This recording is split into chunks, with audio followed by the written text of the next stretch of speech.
අයිබෝන් අදත් ඒගොල්ලෝ එකතු වෙලා ඉන්නේ වොන්ඩර්ෂෙයා ෆිල්මෝරා වීඩියෝ එඩිටින් සොෆ්ට්වෙයාර් එකකින් වැඩ කරන හැටි කියන කියවෙන තුන්වෙනි වීඩියෝ ටියුටෝරියල් එකත් එක්ක. ඉතින් අද ටියුට් එකේ මම ඔයගොල්ලන්ට කියලා දෙන්න යන්නේ අපි හදාගත්තු වීඩියෝ එක කොහොමද එක්ස්පෝර්ට් කරගන්නේ කියලා. ඉතින් වීඩියෝ එක එක්ස්පෝර්ට් කරගන්න නම් මේ තියෙන්නේ මම ඊට කලින් කරපු වීඩියෝ එක. ඉතින් මම මේක එක්ස්පෝර්ට් කරන වීඩියෝ ඔයගොල්ලන්ට පෙන්නන්නම් දැන්. මුලින්ම අපි මේ සොෆ්ට්වෙයාර් එකේ ඔයගොල්ලන්ට බලාගන්න පුළුවන් මෙතන මේ එක්ස්පෝර්ට් කියලා එකක් තියෙනවා. ඉතින් මෙතනින් ඔයගොල්ලන්ට එක්ස්පෝර්ට් කරගන්න පුළුවන් මේ වීඩියෝ එක. එහෙම නැත්නම් ඔයගොල්ලන්ට මෙතන මේ උඩ මෙනු එකෙත් ඔයගොල්ලන්ට මේ එක්ස්පෝර්ට් කියලා බලාගන්න පුළුවන්. ඉතින් එතනින් එක්ස්පෝර්ට් කරගන්න පුළුවන්. ඉතින් මම මෙතන එක්ස්පෝර්ට් ක්ලික් කරනවා. ඊළඟට ඔයගොල්ලන්ට බලාගන්න පුළුවන් මෙතන නේම් කියලා තියෙනවා. ඉතින් අපි මෙතන වීඩියෝ එකට අවශ්‍ය නම ඇතුළත් කරන්න ඕනේ. ඉතින් මගේ මේ විදිහට මම නම දාලා තියෙනවා. ඊළඟට මේක සේව් වෙන්න ඕන කොතනද කියලා මෙතනින් අපිට සිලෙක්ට් කරන්න පුළුවන්. ඉතින් මේ විදිහට ඒක අවශ්‍ය තැනින් සේව් වෙන සලස්වන්න පුළුවන් අපිට. ඊළඟට ඔයගොල්ලන්ට පේනවා මෙතන ෆෝමැට් වර්ග ගොඩාක් තියෙනවා. ඉතින් අපිට අවශ්‍ය ෆෝමැට් එකකින් මේක කන්වර්ට් කරගන්න පුළුවන්. ඉතින් මම රෙකමන්ඩ් කරන්නේ නම් ඔයගොල්ලන්ට MP4 සිලෙක්ට් කරලා තියාගන්න කියලා.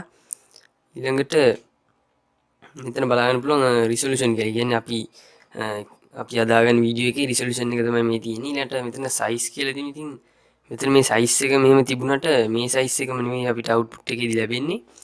මීට වඩා අඩු වෙන්න පුළුවන් ගොඩක් වෙලාවට. ඉතින් මේ වීඩියෝ එකේ ඩියුරේෂන් එක ඊළඟට මෙතන වම් පැත්තේ තියෙනවා ඔයගොල්ලන්ට බලන්න පුළුවන් මේ මොබයිල් අයිකන් එකක්. ඉතින් මේ ක්ලික් කරාම මේක අපිට මේ මොබයිල් ඩිවයිස් එකකට ගැලපෙන විදිහට වීඩියෝ එක අවුට්පුට් කරගන්න පුළුවන්. එතකොට සාමාන්‍යයෙන් ටිකක් ලෝ සයිස් වගේම ලෝ ක්වොලිටියෙන් තමයි කන්වර්ට් වෙන්නේ. ඉතින් ඒ වගේම ඔයගොල්ලන්ට YouTube අප්ලෝඩ් කරන්නත් පුළුවන් කෙලින්ම මෙතනින් සයින් ඉන් වෙලා මේ තියෙන ඩිස්ක්‍රිප්ෂන් එක එහෙම දාලා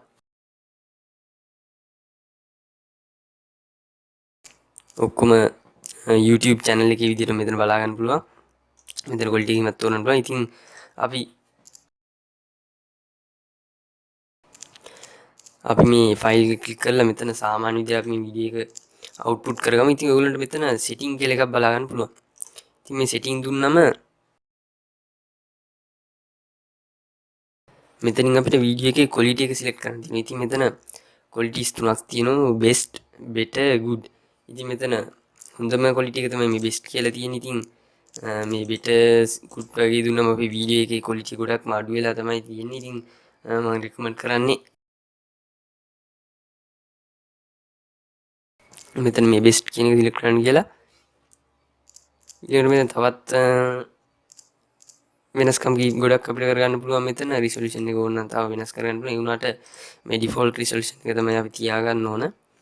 ඊළඟට මෙතන encode එක මෙතන HD optimized කියලා තියෙනවා. තව මේ MPEG 4 කියලා තියෙනවා. ඉතින් ඔයගොල්ලන්ට කැමති එක select කරන්න පුළුවන්. ඊළඟට මෙතන අපි audio encode එක AAC විදිහට තමයි තියෙන්නේ. ඉතින් ඒ ටික ප්‍රමාණවත්. ඊළඟට අපි මේක ඕකේ කරමු. ඕකේ කරලා මේ විදිහට එක්ස්පෝර්ට් ක්ලික් කරන්න ඕන. ඊළඟට ඔයගොල්ලන් බලා ගන්න පුළුවන් අපි වීඩියෝ එක ක්‍රියේට් වෙනවා. ඉතින් මෙතන ක්‍රියේටින් මූවි කියලා තියෙනවා. ඊළඟට මෙතන බලා ගන්න පුළුවන් ෆිනිෂ් ඇක්ෂන් කියලා. මේ ෆිනිෂ් ඇක්ෂන් එකකින් කරන්නේ මේ කන්වර්ට් එක අවසන් වුණාම අපිට ඒක රිමයින්ඩර් එකක් තමයි එතන තියෙන්නේ. ඉතින් මෙතන මේ සවුන්ඩ් රිමයින්ඩර් කියලා තියෙනවා.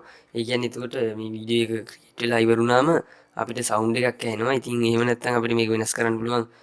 වීඩියෝ එක ක්‍රියේට් වෙලා ඉවරුණාට පස්සේ කම්පියුටර් එක ඔටෝ ෂට් ඩවුන් වෙන විදිහට. එහෙම නැත්නම් මොකක්වත් නොවි මේ තියෙන විදිහටම එක්ස්පෝර්ට් එක අවසන් වෙලා මේක ඕපන් වෙලා තියෙන විදිහට අපිට සිලෙක්ට් කරන්නත් පුළුවන්. ඉතින් මෙතනින් අවශ්‍ය නම් යූස් කරගන්න පුළුවන්. ඉතින් මේ විදිහට මූවි එක ක්‍රියේට් වෙනවා දැන්. ඉතින් මේ වැඩේට ටිකක් වෙලා ගත වෙන වැඩක් මේක. මේ වීඩියෝ ක්‍රියේට් වෙන අතරේ ඔයගලන්ට මේකේ ප්‍රිවිව් එකකුත් බලා ගන්න පුළුවන් අතනින්. හොඳයි දැන් ඔයගලන්ට පේනවා ඇති කන්වර්ට් මූවි එක ක්‍රියේට් වෙලා අවසන්. ඉතින් මෙතන මිෂන් කම්ප්ලීටඩ් කියලා වැටලා තියෙනවා. මෙතන හරි සලකුණක් වැටලා තියෙනවා. ඉතින් ඊළඟට අපේ වීඩියෝ ෆයිල් එක අපිට හොයාගන්න පුළුවන්. මෙතන මේ ෆයින්ඩ් ටාගට් කියන ක්ලික් කරාට පස්සේ එහෙම නැත්නම් ක්ලෝස් කරලා දාන්නත් පුළුවන්. ඊළඟට ඔයගලන්ට බලන්න පුළුවන් ඔයගලන්ගේ වීඩියෝ එක මේ විදිහට එක්ස්පෝර්ට් වෙලා තියෙනවා. ඉතින් ඉතින් මම දැන් මේක ක්ලෝස් කරලා දානවා.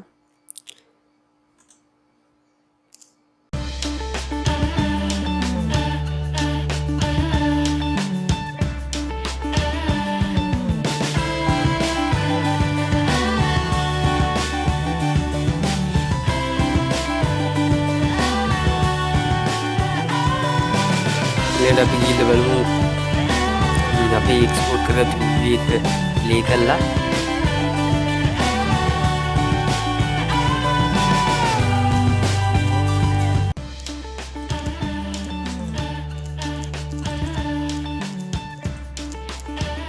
හොඳයි මේ තියෙන මම මේ ක්‍රියේට් කරගත්තු වීඩියෝ එක ඉතින් මම මේක ප්ලේ කරලා බලනවා. දැන් ඔයගොල්ලන්ට බලා ගන්න පුළුවන් මේ විදිහට වීඩියෝ එක හොඳට ලස්සනට තියෙනවා. ඉතින් ක්වොලිටි එකත් හොඳයි. මේ විදිහට ඉතින් Wondershare Filmora video editing software එකෙන් අපිට ගොඩක් පහසුවෙන් අපේ වැඩේ කරගන්න පුළුවන්. ඉතින් මේ ගැන තවත් ගොඩක් දේවල් මම දිගටම ඔයගොල්ලන්ට වීඩියෝ වලින් ඉදිරිපත් කරන්න බලාපොරොත්තු වෙනවා. ඔයගොල්ලන්ට පුළුවන් හසන් මදුවන්ත කියලා මගේ channel එක subscribe කරන්න. එහෙනම් අලුත් වීඩියෝ එකකින් ඉක්මනට හමු වෙන බලාපොරොත්තු වෙමින් අපි අදට සමුගමු. ඔබට සුබ දවසක් කියලා ප්‍රාර්ථනා කරනවා.